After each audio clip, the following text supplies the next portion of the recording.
Haleluya, shalom saudaraku yang kekasih dalam Tuhan Yesus Kristus. Merupakan sukacita besar ketika saya dapat menjumpai saudara dimanapun saudara berada. Hari ini kita akan mendengar kebenaran firman Tuhan dengan melanjutkan pengajaran kebenaran yang lalu tentang galeri kehidupan. Namun sebelumnya kita akan berdoa terlebih dahulu. Mari kita berdoa. Bapa yang baik, kami bersyukur ketika kami boleh mendengar kebenaran firman Tuhan. Ajar kami dapat mengerti, memahami, melakukan dalam kehidupan sehari-hari. Olehnya banyak orang melihat kami mewakili karakter Kristus di dalam kehidupan kami. Untuk itu mari berbicara, berkata-kata, urapi kami sekalian, tidak terkecuali siapapun, apapun, bagaimanapun keberadaan kami. Berbicaralah, kami siap mendengar, dalam nama Yesus kami berdoa, haleluya, amin.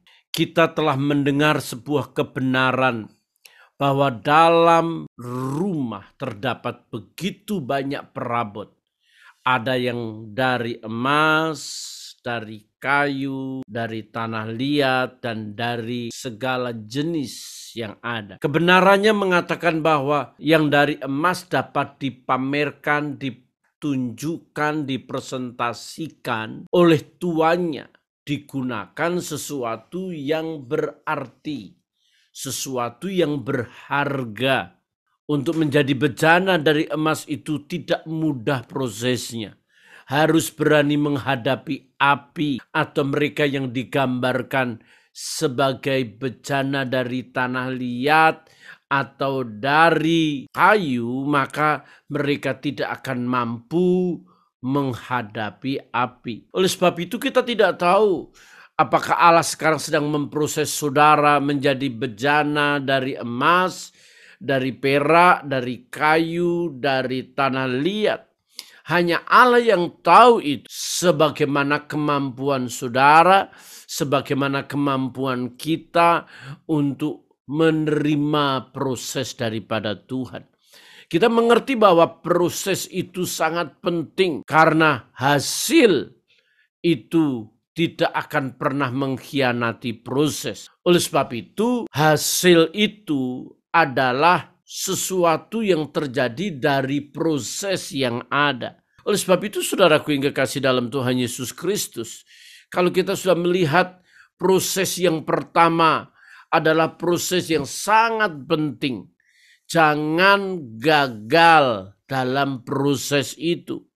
Karena tidak hanya sekedar orang yang dipanggil, tetapi yang penting orang yang dipilih. Tetapi orang yang dipilih pun kita tahu tidak semudah membalikkan telapak tangan. Orang yang dipilih harus lebih serius, lebih bersungguh-sungguh, lebih menikmati kebersamaan dengan Tuhan dan tidak boleh lepas. Karena apa? Yang dipilih itu godaannya lebih besar. Yang dipilih itu pencobaannya lebih besar. Yang dipilih itu tekanannya lebih besar. Kita mengerti bahwa pohon semakin tinggi, itu semakin besar tiupan anginnya.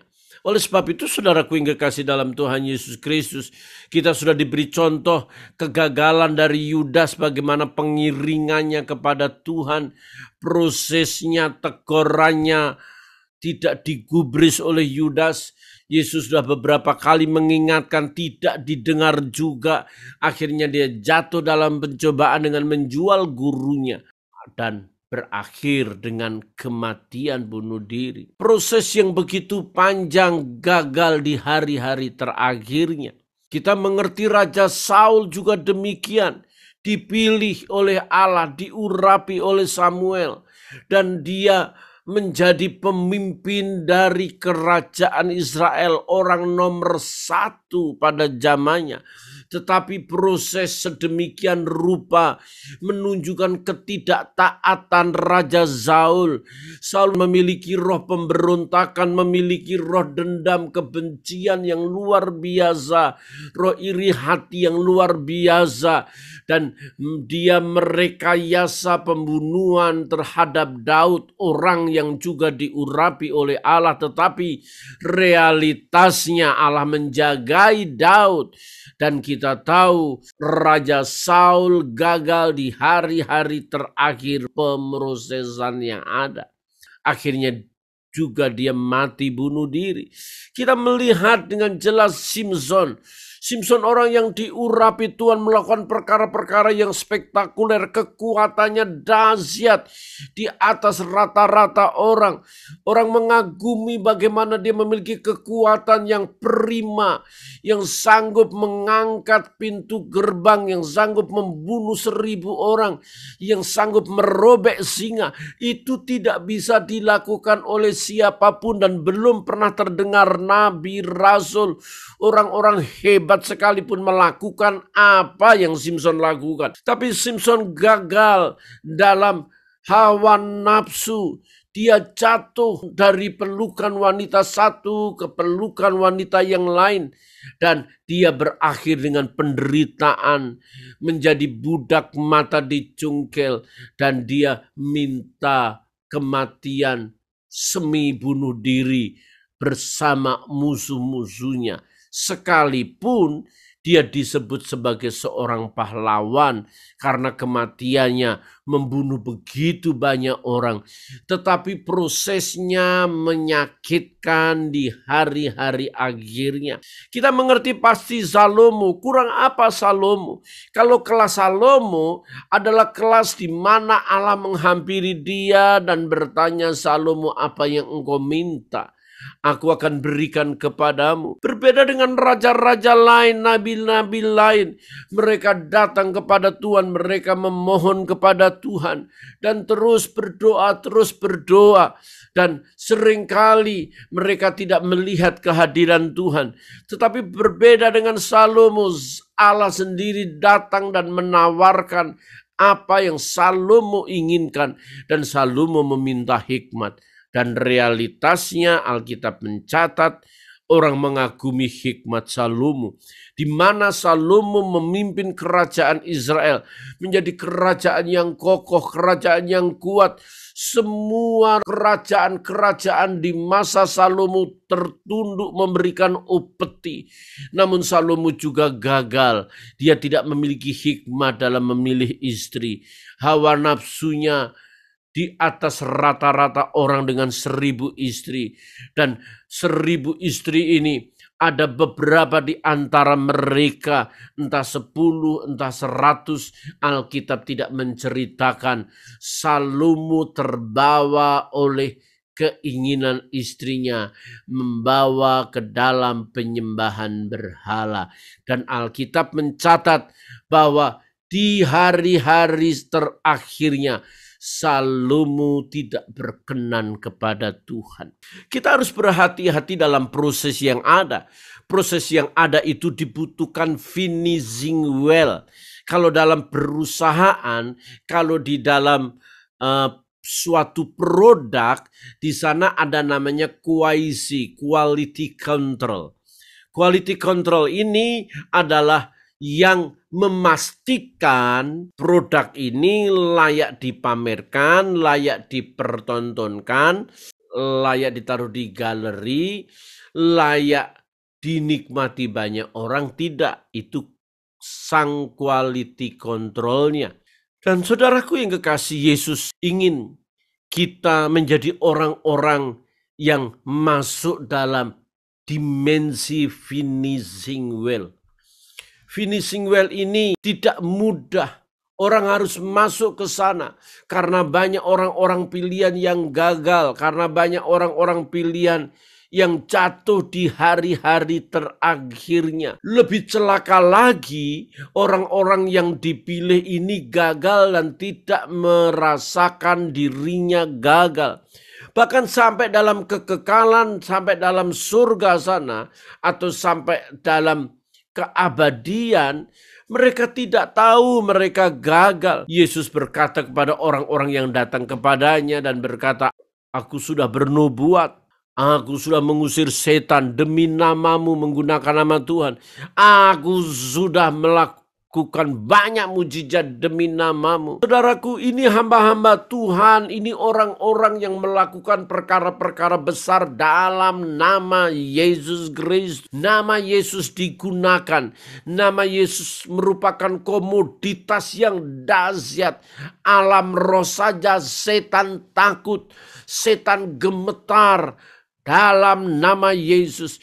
Namun orang-orang yang menggunakan nama ini, dia gagal sampai matinya. Dia tidak sadar bahwa hidupnya tidak berkenan kepada Allah. Dan Allah mengatakan kepada mereka bahwa aku tidak mengenal engkau, nyalah kamu pembuat kejahatan. Saudaraku, gagalnya bukan di bumi. Gagalnya dalam kekekalan di sana. Allah menolak. Padahal di bumi dia menjadi seorang hamba Allah yang dahsyat, hamba Tuhan yang luar biasa. Dia bisa bernubuat, dia bisa mengusir setan, bisa melakukan mujizat.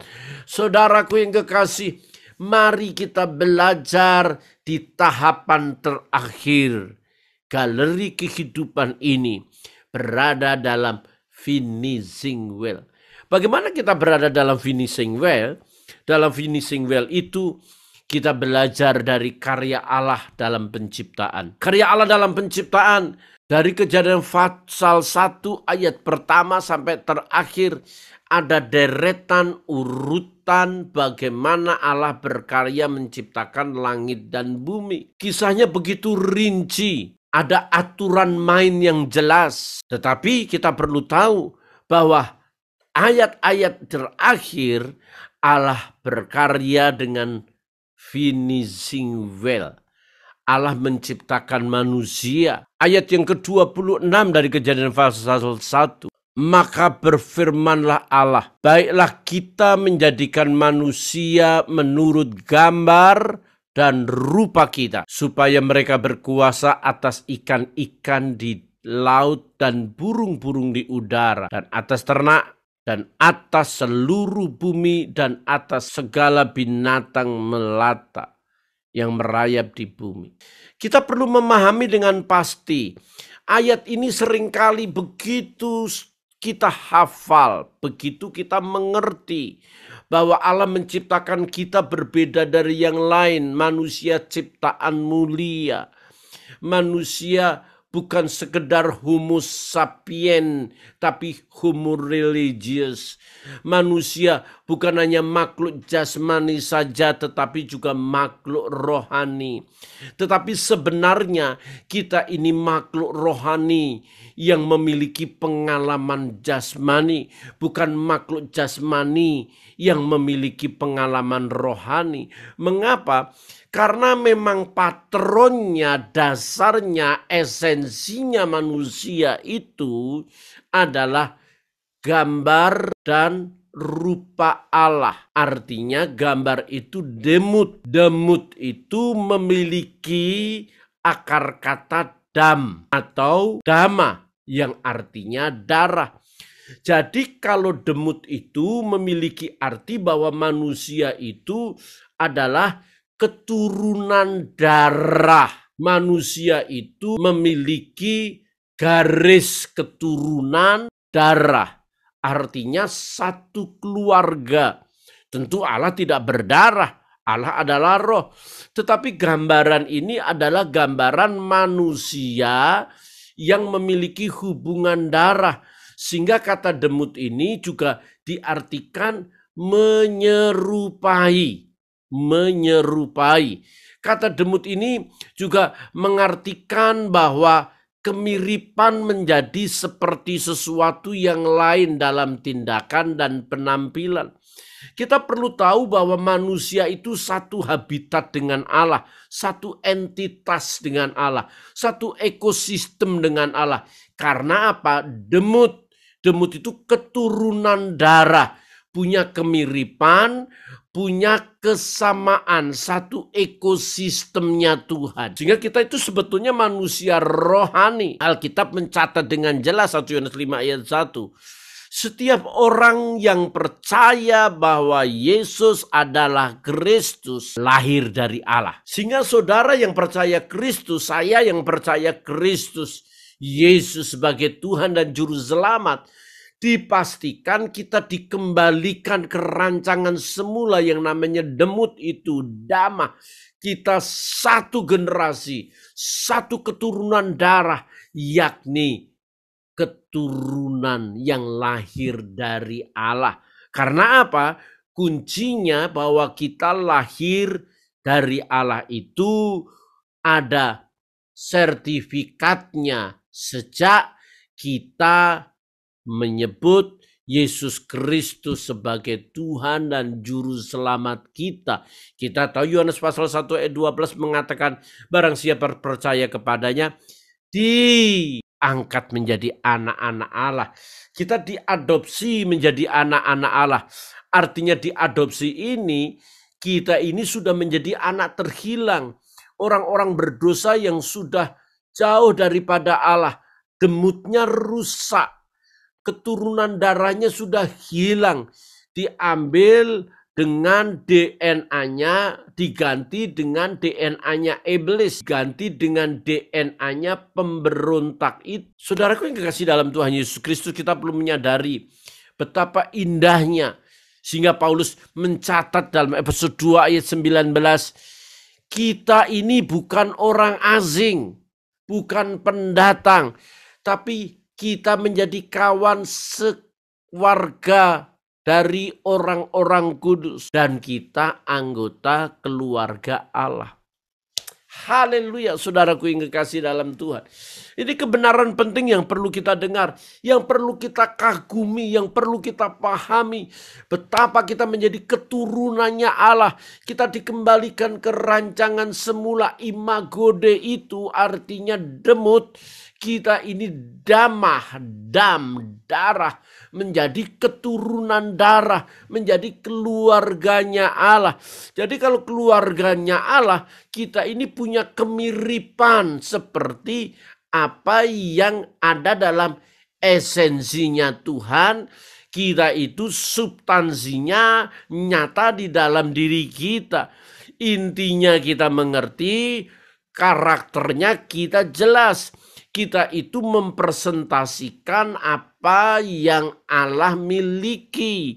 Saudaraku yang kasih dalam Tuhan, gambar dan rupa. Rupa di sana stelem, memiliki akar kata sal yang berarti bayangan. Tentu tidak terlihat seperti bayangan, tetapi bayangan berperilaku persis seperti kita. Dan hal ini mengingatkan kepada kita ketika kita melompat. Bayangan kita tidak jauh dari lompatan itu. Kita berjalan, bayangan itu mengikuti kita berjalan. Kita berdiam diri, maka bayangan itu juga mengikuti kita.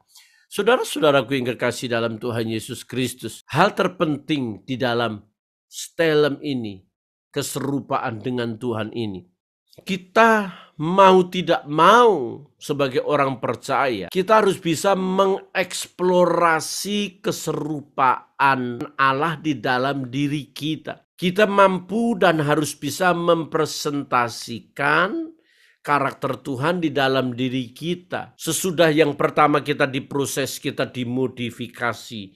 Yang pertama kita dibentuk bagaikan bejana, sudah dibentuk, diproses, dimodifikasi. Maka kita dipresentasikan, kita bisa mengeksplorasi keserupaan dengan Tuhan. Hal ini penting saudaraku. Yang pertama, kalau kita menjadi B'Tselem Elohim, kita menunjukkan bahwa posisi kita di dalam ciptaan, kita makhluk yang berbeda. Kita perlu mengagumi posisi kita sangat bernilai di hadapan Tuhan. Karena kita menjadi imago Dei. Kekaguman ini membuat kita sangat interest, membuat kita sangat tertarik kepada Sang Kali. Tanpa kekaguman itu, maka kita tidak mungkin tertarik. Ada begitu banyak orang menganggap dirinya gagal, menganggap dirinya manusia yang tersisih sampah masyarakat, menjadi orang yang seolah-olah diperlakukan tidak adil. Dia mungkin menganggap dirinya produk gagal, sehingga dia masa bodoh terhadap hidupnya, membuang-buang sisa hidupnya. Hidupnya digunakan untuk hal-hal yang kosong, yang tidak berarti.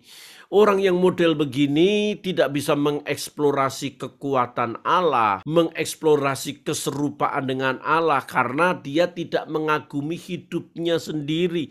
Dia diciptakan menjadi orang yang spesial. Di antara miliaran manusia yang ada, tidak ada orang seperti saudara. Tidak ada yang mirip persis 100%. Saya tahu itu, saudaraku yang kekasih. Saya ini kembar. Ada kemiripan. Tetapi ada juga banyak perbedaan. Tidak ada kemiripan yang 100%. Saudara adalah orang yang sangat spesial di hadapan Tuhan. Saudara ditaruh di tempat di mana saudara berada adalah makhluk istimewa. Orang yang dikasihi Tuhan.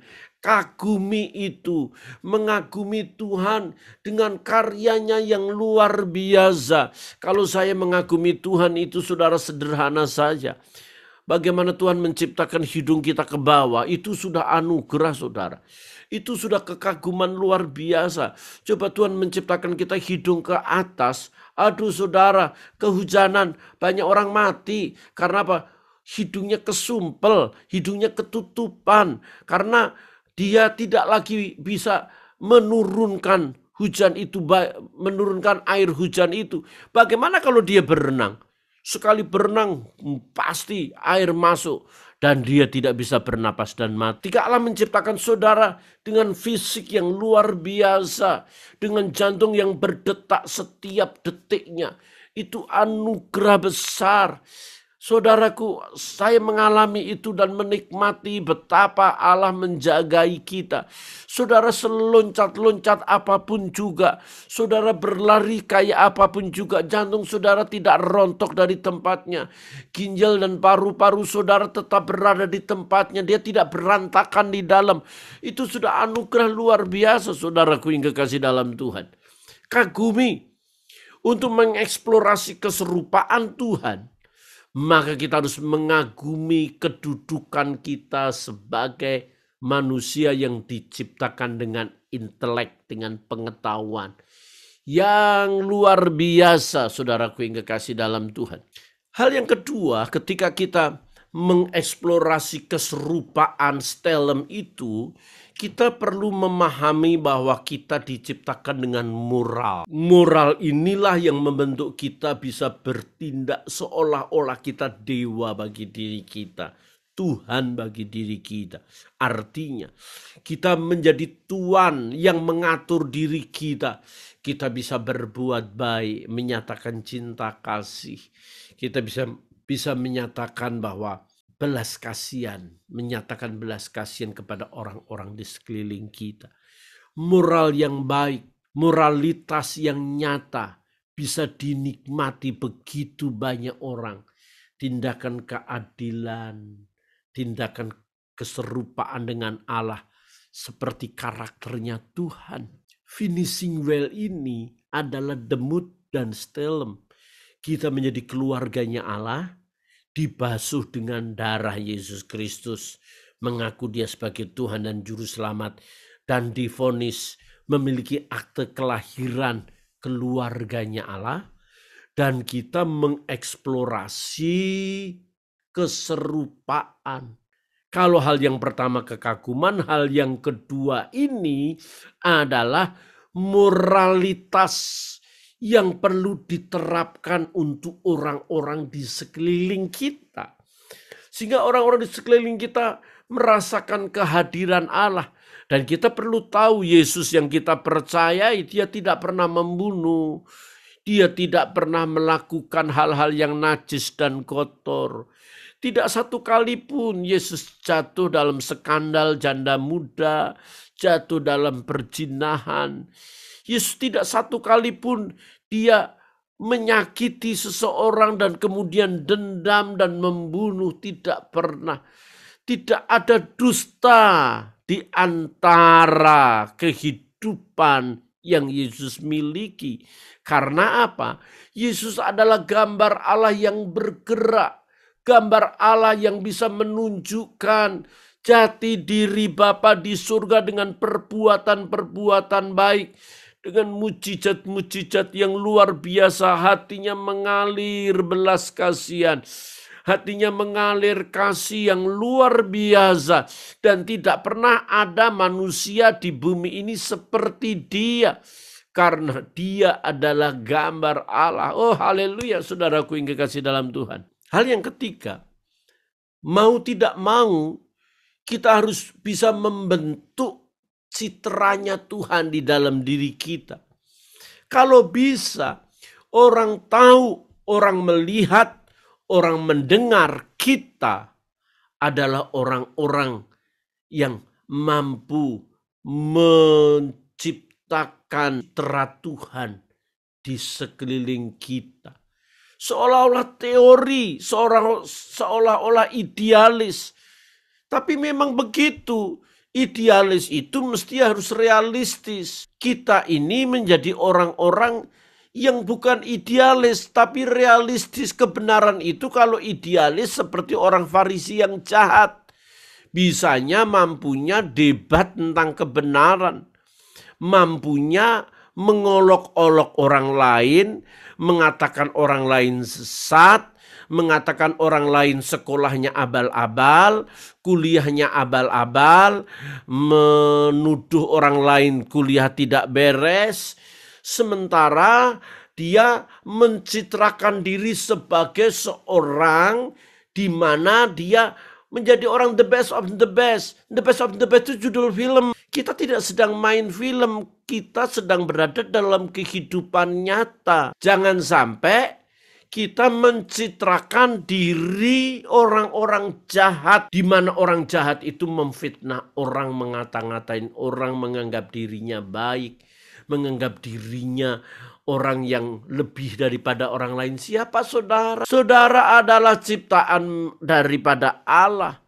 Memang punya nilai tinggi. Nilai tinggi itu jika melakukan praktek kebenaran, mengeksplorasi keserupaan dengan Tuhan.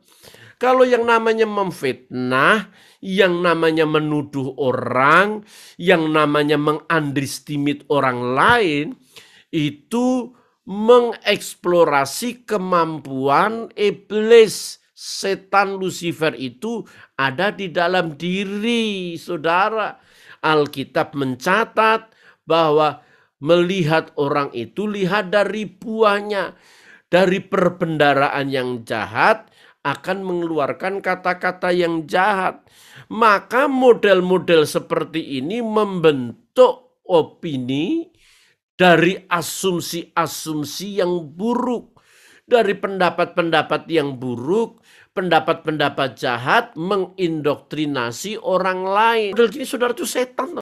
Kalau saudara setan, apakah saudara layak masuk surga? Tidak pernah ada setan bisa masuk surga. Mari kembali ke demus dalam kerancangan semula. Kalau saudara sadar saudara salah, mintalah maaf. Mintalah maaf. Datangi orang-orang yang saudara sakiti. Datangi orang-orang yang sudah saudara fitnah. Mungkin saudara berhasil di YouTube. Saudara dapat iklan. Saudara dapat duit. Dan duit itu saudara beli makanan untuk istri dan anak. Istri anak itu makan sesuatu hasil fitnah orang. Istri dan anak itu makan sesuatu hasil mengunderestimate orang. Menghancurkan reputasi orang. Sadarkah orang yang saudara fitnah itu punya istri? Yang saudara fitnah itu punya anak? Bagaimana anak-anak dan istri mereka? Saya ingin mengatakan sesuatu kepada saudara. Saudara akan gagal di finishing well-nya. Di hari-hari terakhir, saudara gagal. Prosesnya sudah panjang, saudara sudah lulus sekolah. Saudara sudah menjadi dokter.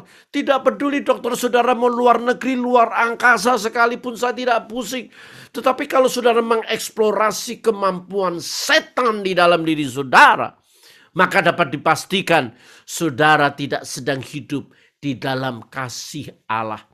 Barang siapa membenci saudaranya, dia adalah pembunuh, kata Alkitab. Saudaraku yang kekasih dalam Tuhan, model-model begini adalah bukan hamba Tuhan, tapi hama Tuhan.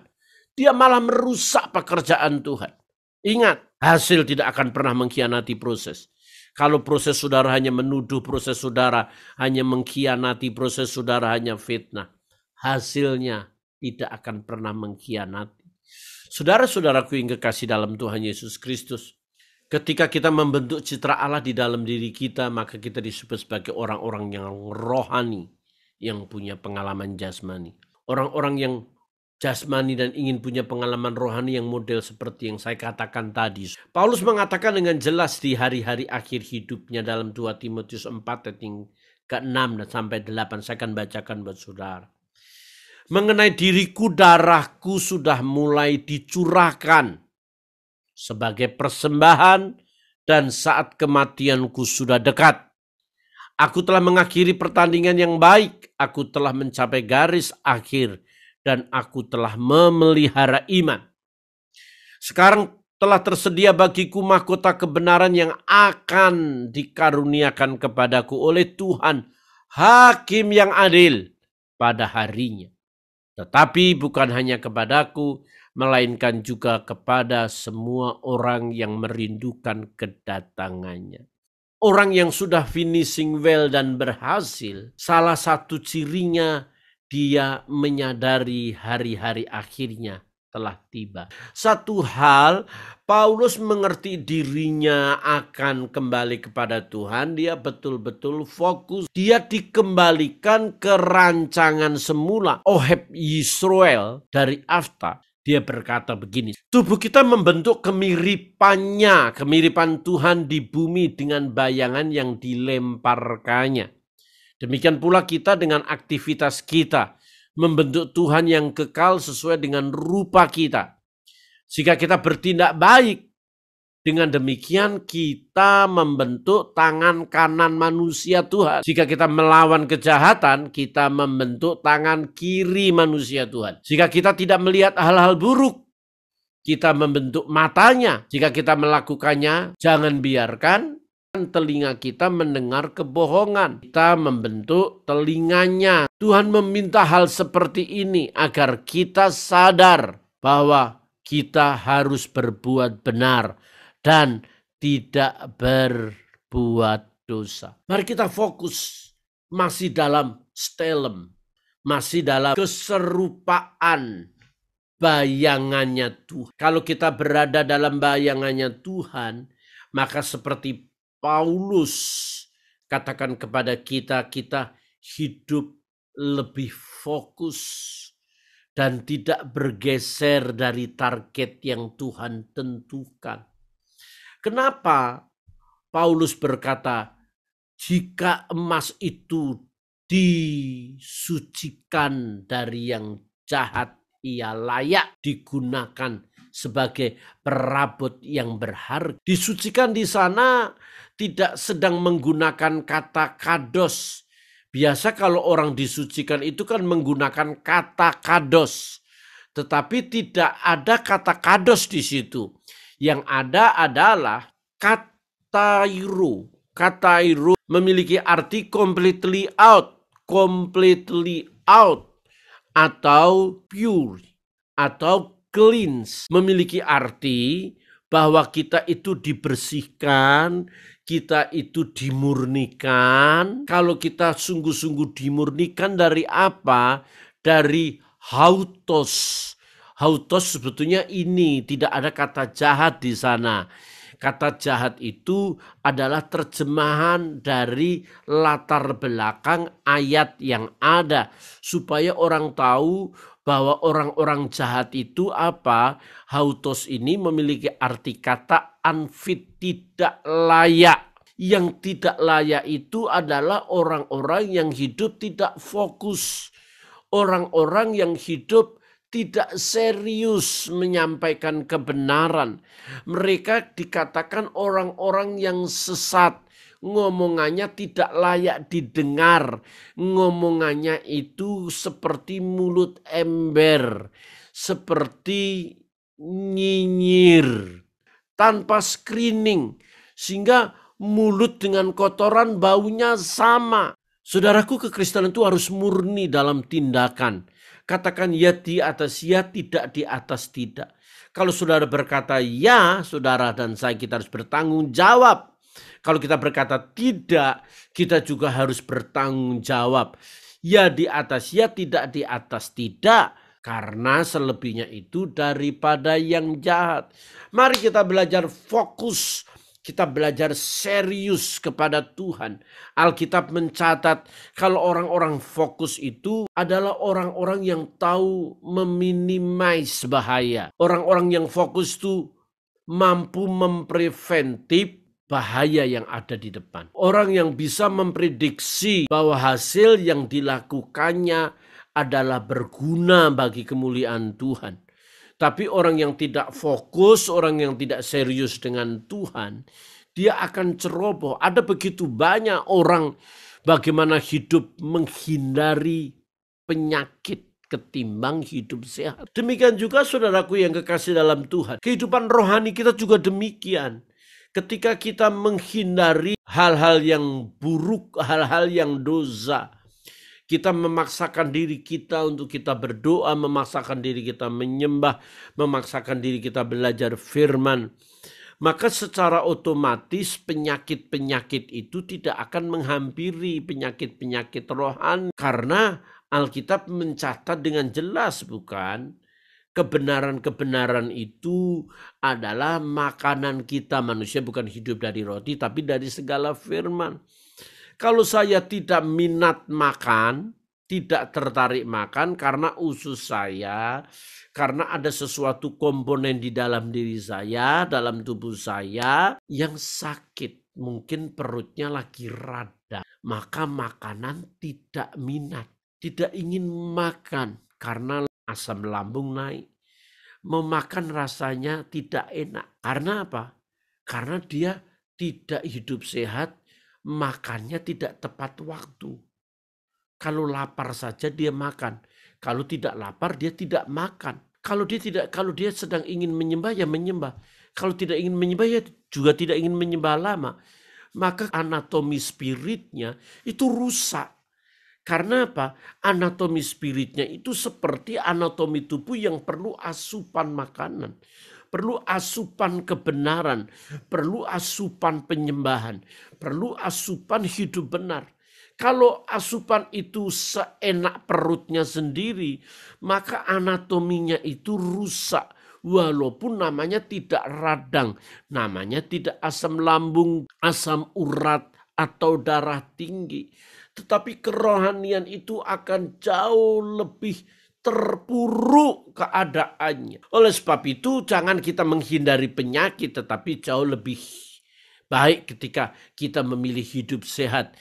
Bagaimana orang-orang sekarang menghindari perang? Kita mengerti Ukraina dan Rusia sekarang sudah sedang berusaha keras bagaimana menghentikan perang dengan pertemuan-pertemuan di Turki. Dia pertemuan. Dia meminta orang memediasi, meminta bantuan senjata. Saudara menghindari berhentinya perang. Mengapa tidak lebih baik dari dulu damai? Dari dulu ada percakapan baik-baik. Kita jangan sampai berusaha maksimal menghilangkan akar pahit, dendam, amarah. Begitu sulit kita hilangkan. Tapi jauh lebih baik kita hidup mengampuni. Hidup tidak menyakiti orang lain.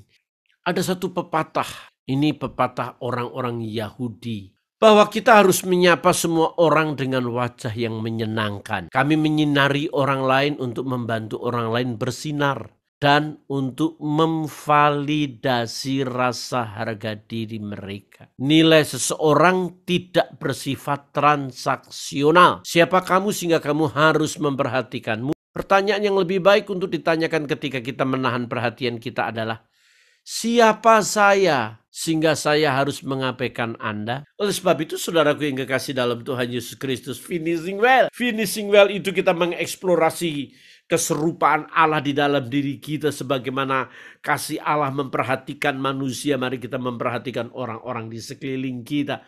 Oleh sebab itu saudara, mari kita mempresentasikan stelem, demut, mempresentasikan bahwa kita itu keturunan ilahi. Kita ini keluarga Allah, kita ini bayangannya Tuhan sebagai finishing well. dan kita berhasil di saat-saat akhir hidup kita. Kiranya Tuhan memberkati, haleluya.